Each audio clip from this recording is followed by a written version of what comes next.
말씀 요한계시록 7장 9절에서 17절입니다. 먼저 9절 읽도록 하겠습니다. 이 일 후에 내가 보니 각 나라와 족속과 백성과 방언에서 아무도 능히 셀 수 없는 큰 무리가 나와 흰옷을 입고 손에 종려가지를 들고 보좌 앞과 어린 양 앞에 서서.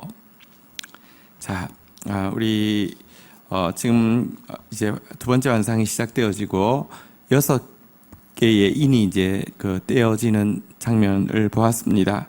그리고는 이 재앙 가운데서도 하나님의 인침받은 자 14만 4천은 하나님께서 보호하심을 보았는데요.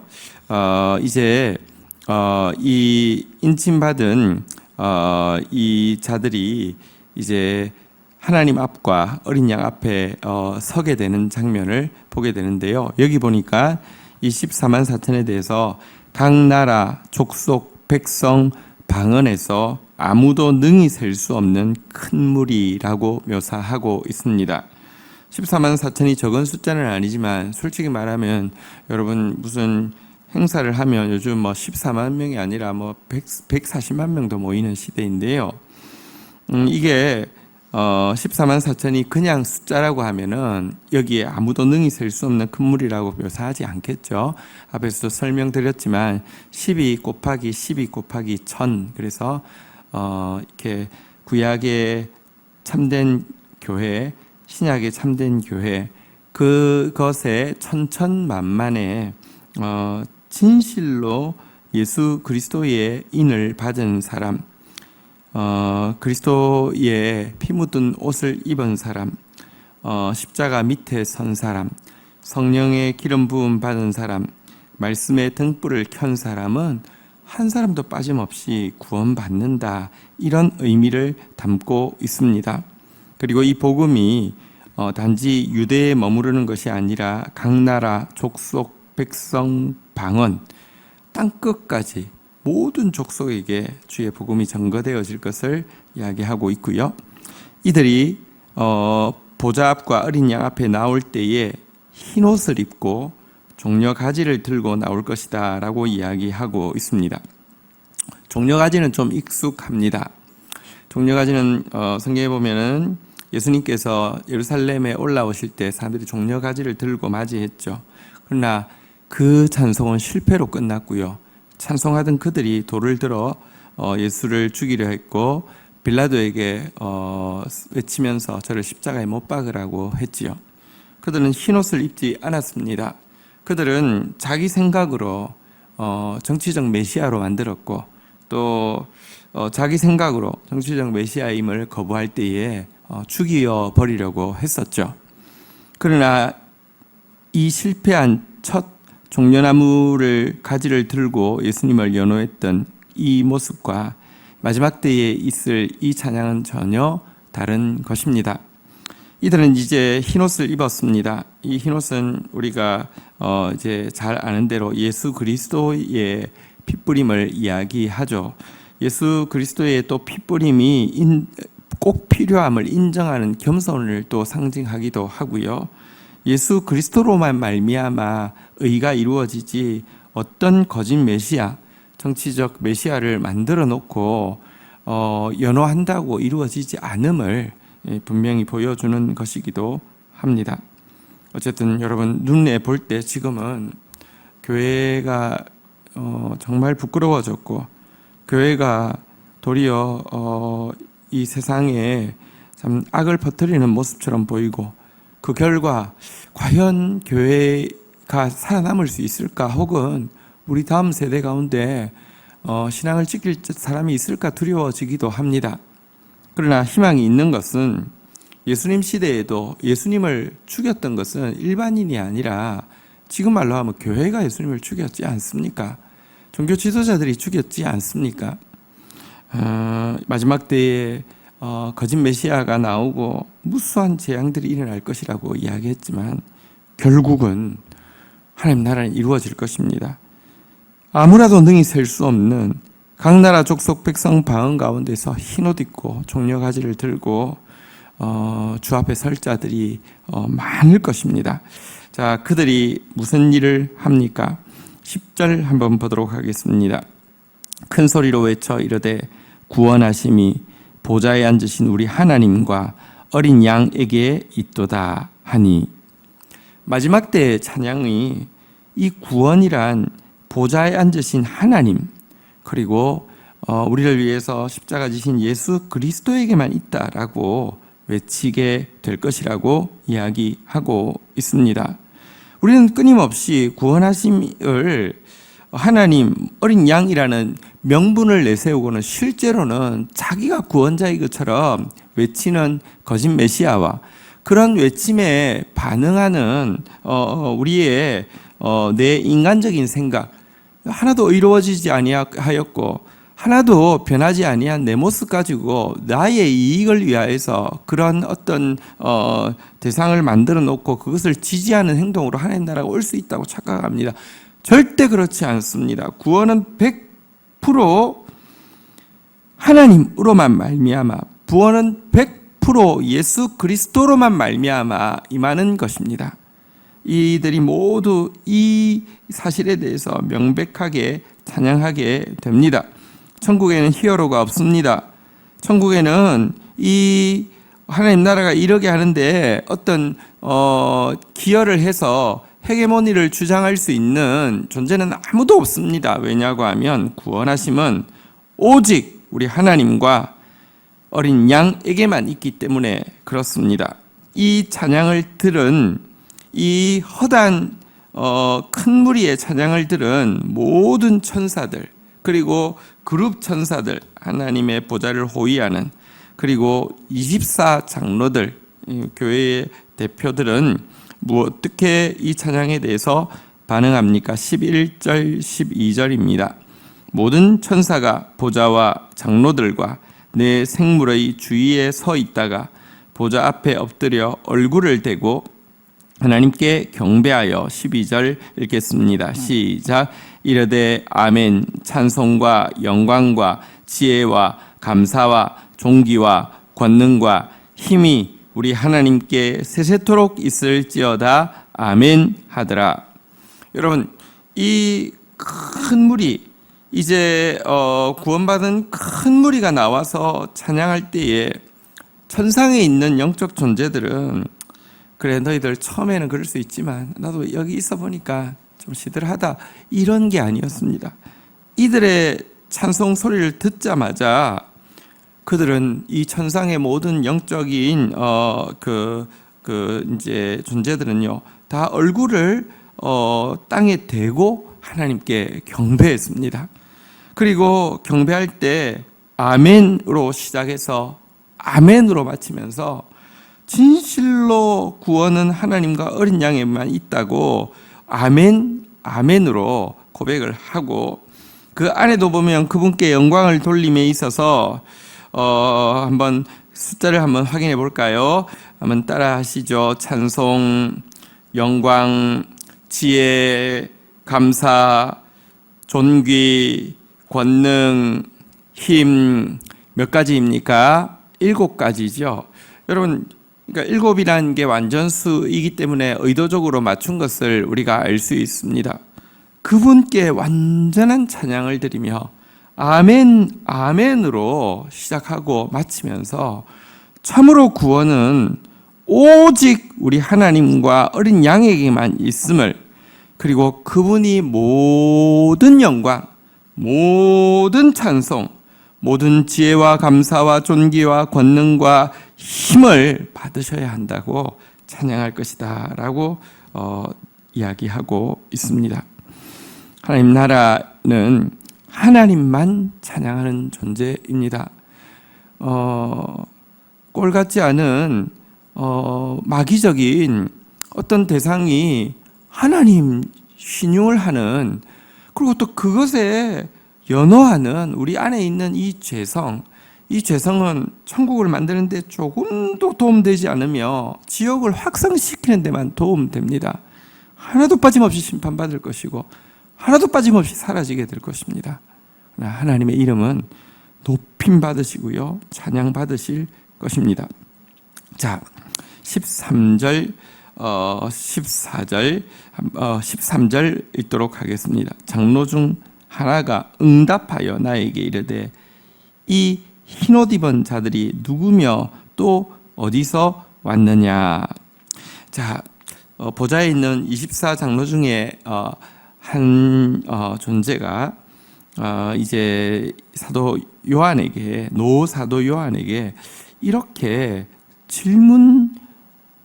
이것은 사실 질문이 아니라 이게 사도 요한의 마음을 이끌어내기 위한 사실은 이제 질문이지 답을 가지고 있는 질문입니다. 몰라서 묻는 것 아닙니다. 무엇이라고 묻습니까? 이 흰옷 입은 자들이 누구며 또 어디서 왔느냐? 왜 이 질문을 했을까요? 이유가 있습니다. 요한은 지금 교회에 유일하게 남아있는 사도입니다. 어린 성도들을 생각할 때 요한의 마음에 너무 큰 고통이 있습니다. 왜냐고 하면 환란이 극심하고요. 또 거짓 메시아들이 횡행하는 이 시대 가운데 과연 누가 구원받을 수 있을까 하는 고통은 이 사도 요한의 마음을 가득 채우고 있을 수 있습니다.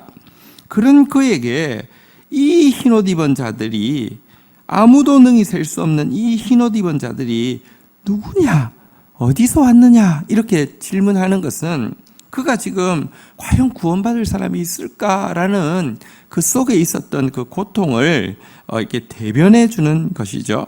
아니나 다를까 이 질문 앞에서 사도 요한은 무엇이라고 고백하고 있습니까? 14절 같이 읽겠습니다. 시작. 내가 말하기를 내 주여 당신이 아시나이다 하니 그가 나에게 이르되 이는 큰 환난에서 나오는 자들인데 어린 양의 피에 그 옷을 씻어 희게 하였느니라. 자, 사도 요한의 답변이 중요합니다. 한번 따라하겠습니다. 내 주여 당신이 아시나이다. 내가 나의 어떤 능력이나 나의 생각 때문에 믿어져서 내가 할 수 있다고, 누가 할 수 있다고 이야기하는 거, 그거 믿음 아닌데요. 반대로 내에게 방법이 없고 내가 누군가, 그리스도 외에 누군가에게 뭔가를 투영해 가지고요, 그에게 방법이 없다는 사실을 알고 나면 하나님도 못할 거라고 생각하는 경향이 있습니다.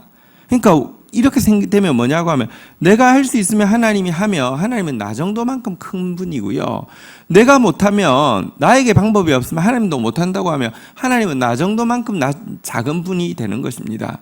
그래서는 안 됩니다. 그러니까 자꾸 끊임없이 인간적인 메시아를 만드는 것이죠. 그러니까 그 틈을 타고 사단이 끼어드는 것이죠. 우리가 몰라도 못해도 내 주여 당신이 아시나이다, 이 고백이 굉장히 중요합니다. 아무런 답이, 길이 보이지 않아도요, 주님은 아십니다. 왜냐고 하면 주님은 나보다 비교할 수 없이 크시니까요. 비교할 수 없이 지혜로우시고요, 비교할 수 없이 능력이 많으시니까요. 내 주여 당신이 아시나이다. 여기는 자신을 향한 절망과 부인도 있지만 하나님을 향한 신뢰와 믿음도 들어있는 것이죠. 그러자 그가 답을 알려줍니다. 이는 큰 환난에서 나오는 자들인데 어린 양의 피에 그 옷을 씻었다라고 이야기하고 있습니다. 환난이 있지만 환난으로부터 구원받을 자들이 있음을 분명히 이야기하고 있는 것입니다. 여러분, 사실 사도 요한 입장은 이해가 되죠. 당시 실질적인 박해가 심했고 자기도 밤모섬에 지금 갇혀 있죠. 게다가 그가 지금까지 본 환상 6개의 인이 떨어졌는데 대부분이 재앙과 관련된 것입니다. 얼마나 두려웠겠습니까? 과연 누가 살아남을 수 있을까? 그런데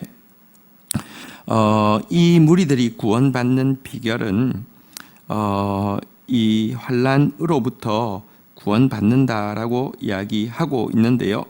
성경은 신자에게 환난으로부터 면제된다고 이야기하고 있지 않습니다. 그러나 환난 중에서도 도리어 정금과 같이 구원받는다고 명확히 약속하고 있습니다. 그리고 이와 같은 구원에 이를 수 있는 유일한 방편은 어린 양 예수 그리스도의 보혈을 덧입는 것, 다시 말하면 칭의라고 이야기합니다. 우리가 흰옷을 입었다는 것이 내가 완벽히 깨끗해져서 입는다는 것이 아니라 예수 그리스도께서 의롭게 하셨기 때문에 흰옷을 입을 수 있죠. 이것을 칭의라고 합니다. 그러나 칭의를 덧입기 위한 최고의 준비가 뭔지 아십니까? 겸손입니다.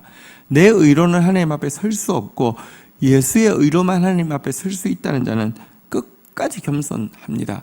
그래서 겸손을 잃어버린 기독교는 기독교가 아닙니다. 겸손을 잃어버린 어떤 신자도 아니고, 겸손을 잃어버린 종교 지도자는 마귀지 신자일 수 없습니다. 하나님 자기 말 안 들으면 죽여버려요. 그런 말을 하는 사람이 어떻게 신자고요? 그런 말을 했음에도 불구하고 자기랑 정치적 성향이 같다고 그 사람을 목사가, 신학자가 두둔하고 나서는 게 이게 무슨 기독교입니까? 하나님의 두려운 심판이 있을 것입니다. 자, 어쨌든 여러분, 환난으로부터 우리를 면제시켜주지 않지만 환난에서 구원받을 것을 약속하고 있고요. 구원은 우리의 공로로 받는 것이 아니라 예수 그리스도의 피를 의지하는 겸손으로만 받을 수 있음을 명확히 이 24장로 중에 한 존재가 알려주고 있습니다. 그리고 여기 24장로란 또 한 개인을 이야기하는 것이 아니라 계속 이야기하지만 신구약의 참된 교회 전부를 이야기하는 것입니다. 자, 15절 보도록 하겠습니다. 15절, 16절. 그러므로 그들이 하나님의 보좌 앞에 있고 또 그의 성전에서 밤낮 하나님을 섬김에 보좌에 앉으신 이가 그들 위에 장막을 치시리니. 16절 읽겠습니다. 시작.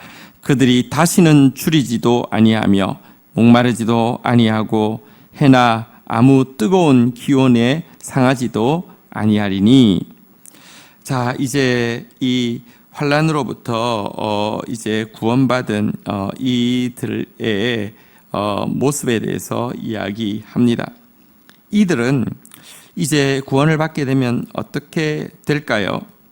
이들은 성전에서 밤낮 하나님을 섬긴다라고 이야기하고 있습니다. 여러분, 구원은 무엇이냐고 하면 하나님을 영원토록 섬기게 되는 상태가 구원입니다. 우리를 죄로부터 구원하신 것은요, 하나님께로 나아가게 하기 위함이고요. 우리 하나님 앞에 나아간 천국은 영원토록 그분을 섬기는 곳입니다. 참 천국에 대해서 사악한 생각들이 있습니다. 내가 이 땅에서 이제 구원받는다는 것은 천국 가면 내 마음대로 하는 곳인 줄 아는 사람이 있습니다. 무슬림들은 천국만 가면 무슨 일이 생깁니까? 자살 폭탄 테러를 하든지 이렇게 해가지고 천국 가면요, 아내가 7이 되고요, 그 다음에 막 금으로 옷 입고 호의호식하는 이런 것이 천국인 줄 압니다.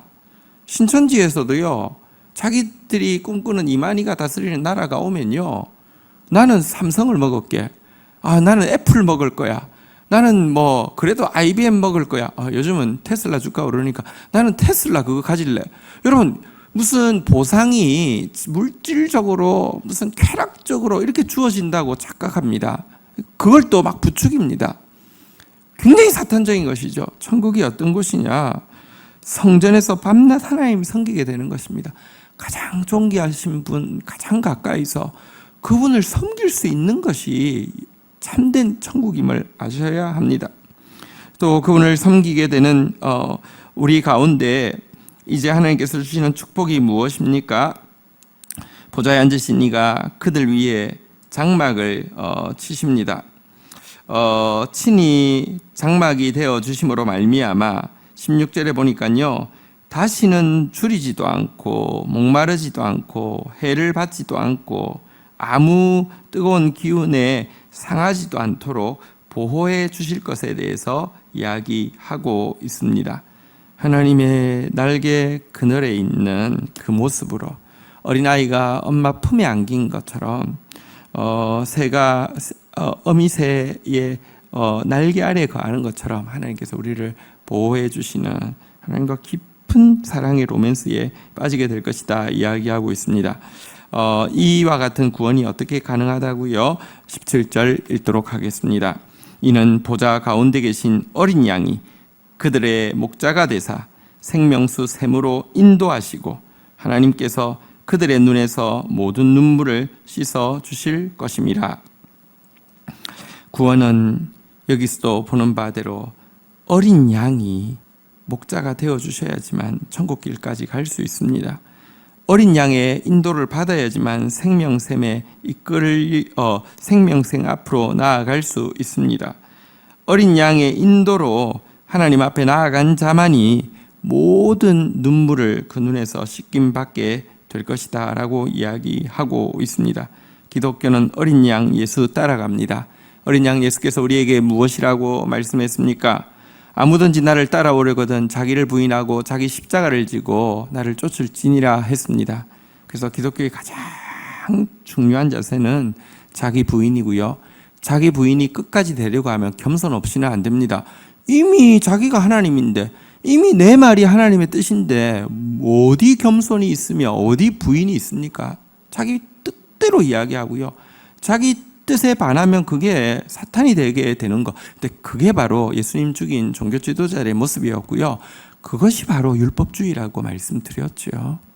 우리 지금 참으로 혼란스럽고 참으로 수치스러운 시대를 살아가고 있습니다.